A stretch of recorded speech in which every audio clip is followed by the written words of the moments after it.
Wealth is created through leverage. அதாவது ஒரு மனுஷன் தனியா வேலை செஞ்சா அந்த இன்கம்ங்கிறது ரொம்ப லிமிட்டடா தான் இருக்கும். ஆனா அதுவே அவங்களுக்கு தேவை கிடைக்கப்படுற பொருட்கள், அதாவது இன்டர்நெட், கண்டென்ட், பிசினஸ், டெக்னாலஜி, இதை எல்லாத்தையும் யூஸ் பண்ணினாருன்னா அவருடைய எஃபர்ட்ஸ் வந்து மல்டிபிள் ஆகும். அப்போ அந்த ரிசல்ட்ஸும் அதிகமாகும். ஒரு எக்ஸாம்பிள் எடுத்துப்போமே, ஒரு டியூஷன் டீச்சர் வந்து ஒரு 20 ஸ்டூடெண்ட்ஸ்க்கு கிளாஸ் எடுக்கிறாங்கன்னு வச்சுப்போம். அப்போ அவங்களோட இன்கம் வந்து ரொம்ப லிமிட்டடா இருக்கும். ஆனா அதே டீச்சர் ஒரு ஆன்லைன்ல கிளாஸ் எடுக்கிறது மூலியமாவோ இல்ல ஒரு யூடியூப்ல வந்து அப்லோட் பண்றது மூலியமாவோ lakhs and lakhs of people வந்து அந்த சேம் டீச்சிங்கை பார்ப்பாங்க. அப்போ அந்த எஃபர்ட்ஸ் வந்து மல்டிபிள் ஆகுது. அதனால அவங்களோட இன்கமும் இன்க்ரீஸ் ஆகுது. இதுக்கு பேர் தான் லிவரேஜ்.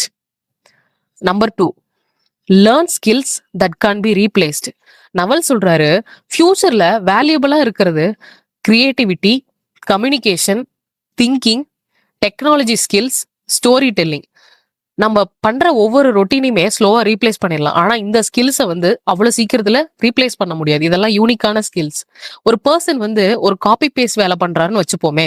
ஆனா அதுவே இன்னொரு பர்சன் வந்து நிறைய ஐடியாஸ் கிரியேட் பண்றாரு, நல்லா கம்யூனிகேட் பண்றாரு, நிறைய ரியல் லைஃப் ப்ராப்ளம்ஸை சால்வ் பண்றாரு. அப்போ இவங்க 2 பேத்துல யாரோட ஃபியூச்சர் வந்து வேல்யூவா இருக்கும்? ஆமா, செகண்ட் பர்சன் தான். அதனால skills are new currency. Number 3, escape the hurry life. இந்த பார்ட் தான் ரொம்ப பவர்ஃபுல். பல பேர் வாழ்க்கையில ஒரு ஹிடன் பிரசன்ல இருக்கும். அது என்னன்னா டைம் ஃபார் மணி. அதாவது 1 மணி நேரம் வேலை பார்த்தோம்னா இவ்வளோ அமௌண்ட், இத்தனை